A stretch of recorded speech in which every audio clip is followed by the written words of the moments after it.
Yes, there's only one bathroom and one kitchen. And 4 rooms are just too cramped. I really wish it had been a duplex. In agreement with his mother, Eric Reed jokingly added. That means we'd have to kick out Lindsay and Mia. They are just outsiders after all. Upon hearing this, the rest of the in-laws agreed. That's a good idea. I agree. Mia isn't close to us, and I can't see them as family, said the mother-in-law. Then, the father-in-law chimed in. I agree too. Neither of them are blood relatives, so they shouldn't complain. Even the sister-in-law joined in. Of course, I totally agree. It was a mistake to marry a single mother in the first place. Anger shook my body. Facing me, Eric declared. You heard right. It's decided that you and Mia are to leave this house. Okay, I understand. I can't stand this life anymore. Mia and I will go back to my parents' house. I am Lindsay Reed, 33 years old. Up until 2 years ago, I was a single mother. At 25, I married a former coworker and we had a child. But, disgusted by my husband's lack of financial sense and his spending habits, I couldn't bear it and divorced him. Later, using my previous work experience, I worked from home as a web writer. A job introduced to me by a friend. As my daughter Mia started kindergarten, I met Eric Reed, who delivered meals to the kindergarten. Initially, we only exchanged greetings, but for some reason, Mia took a liking to him, and we started talking occasionally. Then, one day, Eric confessed to me. I was surprised as I hadn't thought about him in that way, but his enthusiasm overwhelmed me. Knowing I was a single mother with a child. We started dating and remarried 2 years ago. Now, Eric has moved into my rented apartment, and we live together. As my daughter became a schoolchild and suddenly grew up, we started thinking about moving to a larger house. Both my husband and I wanted to buy a newly built single-family home instead of renting if we were going to move. That's when, introduced by my father, a real estate agent showed us a property. Although it was about an hour from the city center in the suburbs, it was a newly built 4-bedroom house. The area was quiet, being a residential neighborhood, with supermarkets and stores within walking distance. Slightly away from the station, the price seemed just within reach. However, there was one thing that bothered me. When we went to see the house, the in-laws came along and looked around with us. I realized that the location was close to Eric's family home, about a 30-minute drive. I thought they showed up out of curiosity since it was nearby and didn't think much of it at the time. However, it made me slightly anxious that we might have to interact more with Eric's family. In the end, we liked the environment and location so much that we decided to buy the house. Finally, the day of the handover arrived. Eric was at work, so Mia and I went. The scent of wood filled the inside. There was a parking space and a small garden. There's nothing like a new house, I thought, lost in the moment when suddenly, hello, I heard today is the handover day? I came to celebrate. Look, I brought lunch, let's eat together, said the in-laws as they walked in. It was Eric's parents and his sister Diane. I can't say it out loud, but Diane is a divorcee who returned home. Officially, I heard it was due to personality differences, but there seems to be another reason. Probably thought there was nothing here, so I brought lunch and cleaning supplies. Let's clean up after we eat, said the mother-in-law. Well, thank you. But today I'm just here to check on the handover, and after this, I have plans to prepare for the move. I need to go back soon because the movers are coming to give an estimate. I'm sorry to decline your kind offer.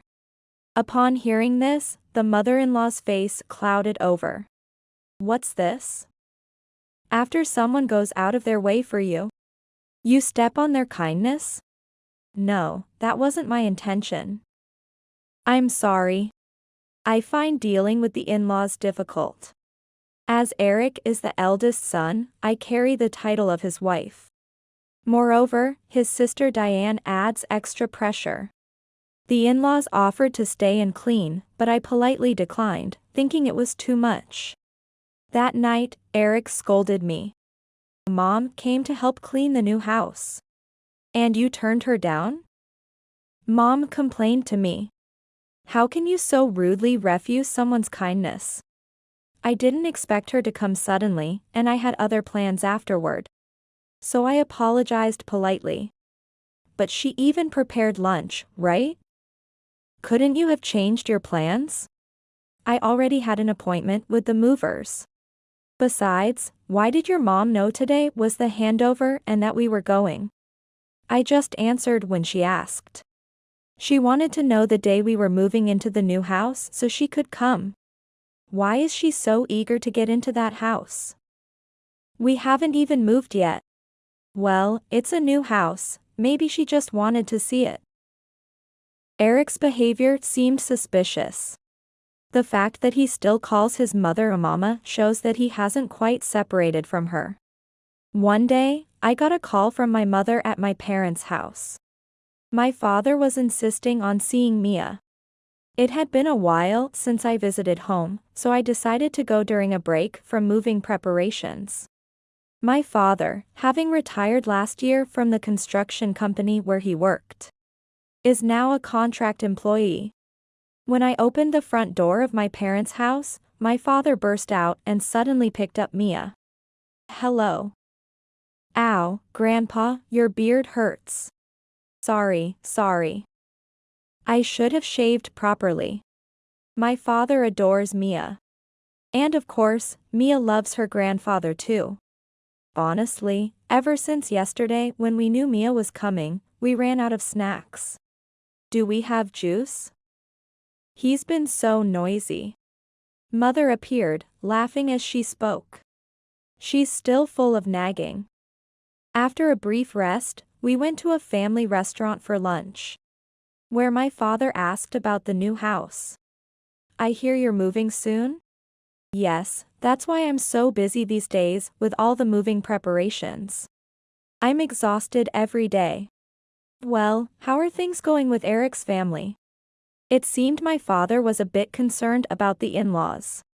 Well, the new house is closer to his parents, so I expect we'll be seeing more of them. And frankly, things aren't going great with his parents, and his sister Diane is there too. So it might be a bit of a struggle. Well, Eric married you, knowing you were a single mother. You should endure a bit of hardship and keep trying. Yes, I'm prepared for the hardship. I'll do my best in the new house. Somehow, it will work out. You can always come back if there's any trouble. Above all, take good care of Mia. Yes, thank you. I wondered if my father truly wanted to see Mia or if he was just concerned about me. His gruff kindness warmed my heart a little. Now, on moving day. Since today is likely to be hectic, I've left Mia with my parents. Upon arrival at the new house, the moving van had just arrived. And I was gearing up to work hard when another moving company's van and a familiar old minivan pulled up. I thought, is someone else moving today? But then, yo, who Eric, Lindsay, long time no see. It was Diane, the sister-in-law. She said, oh, perfect timing. You haven't started moving your stuff yet, right? Put our stuff in first. As the in-laws also appeared. Taken aback by this unexpected turn of events, I confronted Eric. Wait, what's going on here? What do you mean? As you see, my parents and sister are going to live here with us. What? I didn't know about this. What about your parents' old house? Keep it down. That place is just a rental and it's falling apart. It's only natural for us to live with family in a nice new house we bought, right? But it's a 4-bedroom house. It's impossible for 2 families to live together. you're really loud. We'll just have to be creative and it'll work out." As they talked, the in-laws' belongings were being moved in rapidly. "What's going on here? We have stuff to move too." The movers we hired were idly watching, unsure what to do. "I'm sorry, there's been a mix-up. Could you wait until they're finished?" "Well, we have other appointments after this, so this is a problem. We'll just unload the stuff here, and please ask their movers to carry it in." Saying that, they began to unload the luggage. With no other choice, I asked the movers arranged by the in-laws. And they agreed to help if they were paid extra. Somehow, we managed to get all the belongings into the room. And I went to pick up Mia from my parents' house. A simple dinner began with deli items and boxed meals from the supermarket, followed by a family meeting. "Well, it's a bit cramped, but a new house is nice. This smell, it's definitely new. We're happy to have a new house after living in that old rental." With a beer in hand, the father-in-law casually made remarks. The mother-in-law chimed in, "Yes, but the kitchen is small, isn't it? We don't have enough dishes, and there seems to be a lot to get. Mom's particular about things. I don't care. I don't cook anyway." She was said to be incapable of housework, which was rumored to be a reason for her divorce. I thought it was just going to be the three of us starting a new life in the new house. Why did this happen? Well, it's my house, so don't hold back. Now that we're all family here, it's going to be fun. Eric, perhaps drunk, made light remarks, but I was getting irritated. Thus, with a mix of emotions, we began a two-family life in a 4-bedroom house.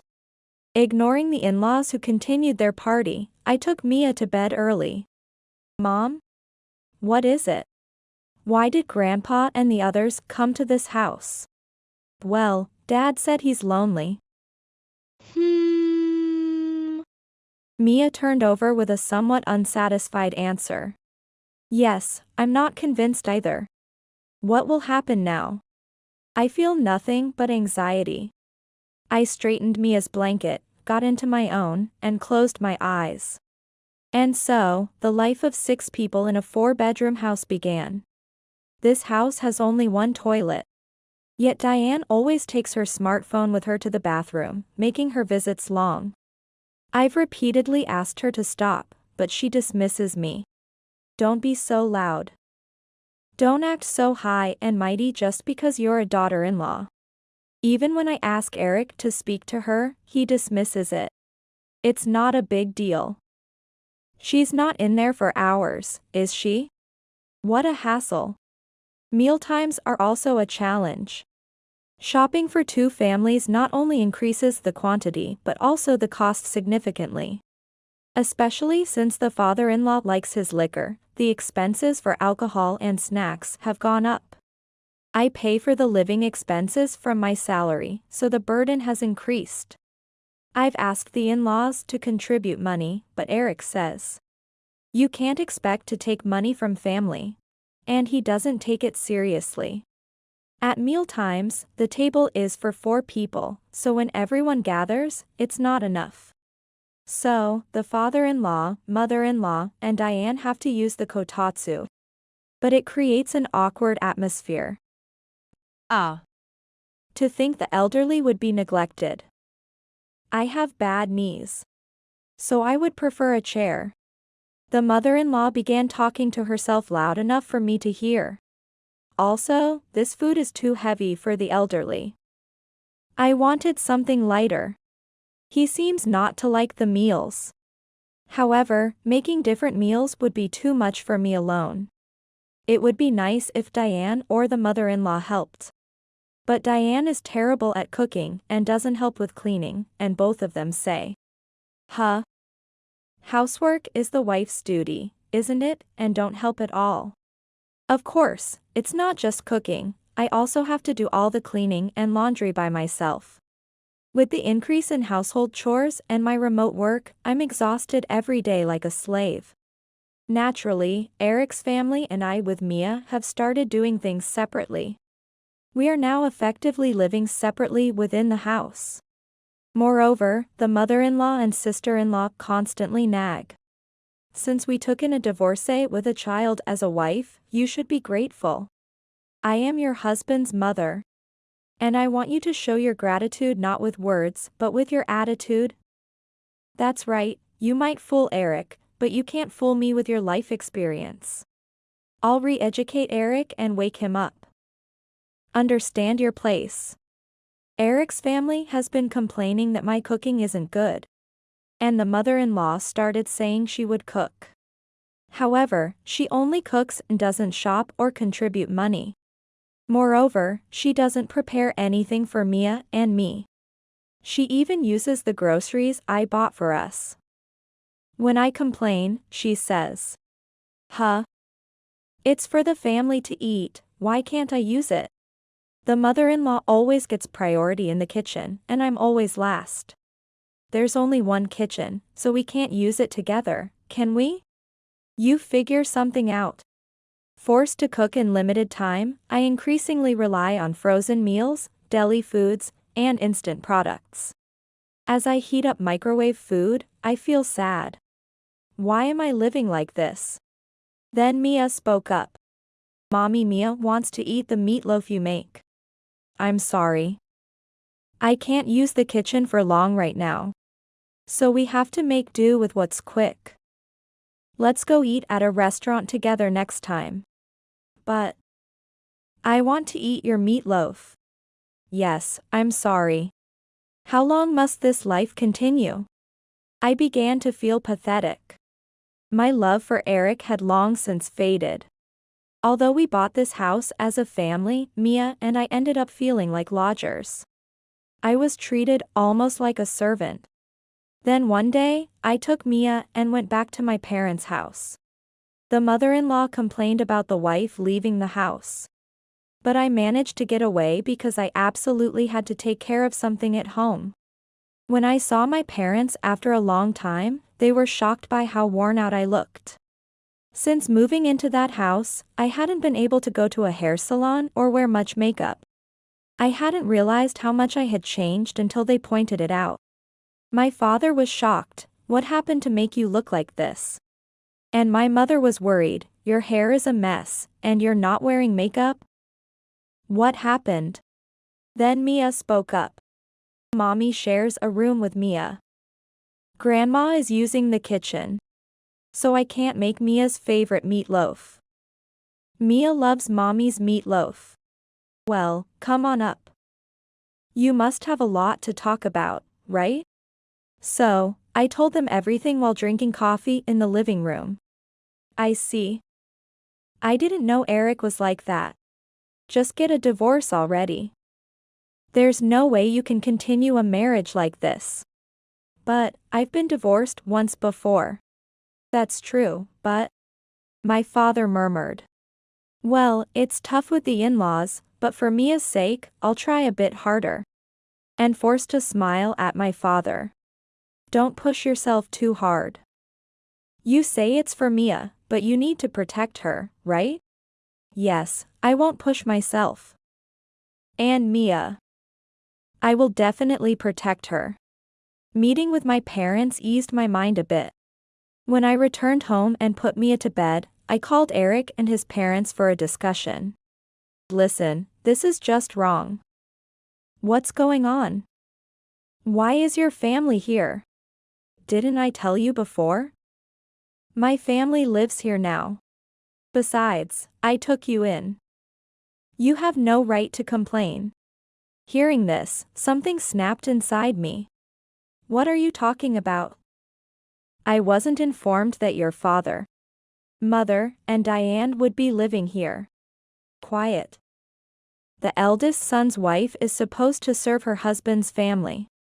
Your opinion isn't needed. That's ridiculous, isn't it? If you have a problem with our way, you should just leave this house. What did you say?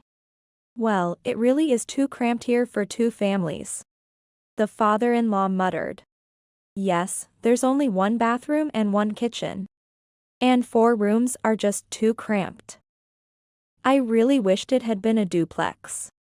Following up, Eric made a shocking suggestion. Maybe we should just kick out Lindsay and Mia. They're outsiders after all. And the in-laws agreed. That's a good idea. I agree. Mia isn't close to us, and I can't see them as family, said the mother-in-law. Then, the father-in-law chimed in. I agree too.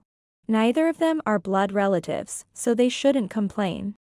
Diane also added, of course, I totally agree. It was a mistake to marry a single mother in the first place. Eric's family supported his view. I trembled with anger. Facing me, Eric declared. You heard right. It's decided that you and Mia are to leave this house. What? Okay, I understand. I can't stand this life anymore. Mia and I will go back to my parents' house. I woke Mia up, got her ready, and packed the essentials in a suitcase before leaving the house. Oh, I'll send the divorce papers to your parents' house. Make sure you submit them to the city hall. Eric's words hit me as I loaded the luggage into the car and secured Mia in her child's seat before driving off. Though I thought I needed to calm down, my anger was uncontrollable. Realizing it was dangerous to drive like this, I decided to stop at a family restaurant to settle down. I called my parents to let them know I was coming. Watching Mia happily eating her parfait made me think, I have to protect this child. I resolved to be strong. Back at my parents' house, I explained everything that happened. All right. For now, just rest your mind and body. Since then, my father started going out more often and was constantly on the phone at home, seemingly plotting something. Dad, what's been going on with you lately? You seem busy. Mia is feeling lonely. Ah. Sorry. I've got more things to handle. Bad grandpa for neglecting Mia, huh? Despite his words, his phone kept ringing. After the divorce was finalized and things had settled down, Eric called. Despite suspecting it wasn't good news, I answered the phone anyway. Suddenly, Eric blurted out, Lindsay. It was my fault. Please forgive me. It started with him crying. When I listened to Eric's story, he had been fired. Apparently, his company's performance deteriorated because of him. A company that had a contract with Eric's company had heard about his and his family's misdeeds from someone, and decided they couldn't deal with a company that employed such people. The contract was cancelled because of this. I wondered how the company had found out about it. It was my father. It turns out, he was well acquainted with local business owners and had shared the bad things Eric's family did to me. They decided to sever ties with any company that employed such a person. And Eric was forced into resigning. Though it sounds better to say he resigned on his own terms, it was essentially a firing. But Dad, how did you have such connections? Well, I was a bit of a troublemaker back in the day. I was somewhat of a notorious bad boy around here. And my mother added. He used to lead a gang of local troublemakers. They formed a biker gang, and Dad was their leader. They called themselves Satan's Claw. But when a policeman asked about the gang's name during a checkpoint, Dad showed off a flag with the name and acted tough. The officer laughed and said, "Oh, Satan's Claw, huh," and they disbanded that very day. Hey, that's supposed to be off limits. Father, scratching his head. Well, some of those old friends have become somewhat important, running their own companies. Recently, I got together with them, and after sharing what had happened, they got fired up about teaching that guy a lesson. That guy won't find work around here anymore. Really, those old troublemakers, acting up again at their age. Mother laughed while making coffee. Well, my old friends are loyal. After all, you came from a ladies' gang, and I picked you up. Without me, you'd be having a lonely old age. Oh, really feeling strong today, huh? Shall I tell Mia and Lindsay about how you threatened to crash your bike into the field if I didn't date you? Hold on now. Hold on? Really? Sorry, please let that go. Well, more on that story later, but it seems things went poorly for Eric's family. Not only was Eric fired, but it turned out Diane had accumulated debts. Diane loved playing slots, never worked, and gambled her way into debt, which apparently contributed to her divorce. Despite the house mortgage and Diane's debts, Eric was repeatedly rejected at job interviews. The family is scraping by, barely making ends meet. After such horrible treatment, they had the nerve to ask for help. But I'm not kind enough to just say yes. Well, if I return, the house will be cramped, won't it? I can't bother other people. Don't say things like that. We were husband and wife, after all. Yes, a temporary husband and wife. Mia doesn't even acknowledge you as her father. Enjoy your spacious house without us. Goodbye. With that, I hung up the phone. Well, Mia will be back soon. I'll go buy some snacks. Oh, then I'll make Mia's favorite meatloaf. You two spoil Mia too much. Laughing together, they heard Mia's voice, I'm home. I managed to calm down and resumed my remote work. Fortunately, my company understood the situation and prioritized my assignments. So my income stabilized. Taking a break, I looked back. Mia had settled into her new school and made friends quickly. However, her grandfather being known as Keith Simpson of Satan's Clow led to Mia being nicknamed Clow Kid, and I got tagged as Clow Kid's mom. Perhaps because of that, I quickly made friends with other moms and enjoyed lunches and karaoke together. Mia herself has become more interested in fashion, fussing over her clothes and grooming. Maybe she has a crush in her class? With that thought, my break extended. I can't dally. I need to work. While enjoying the aroma of freshly brewed coffee, I couldn't escape my world of endless fantasies.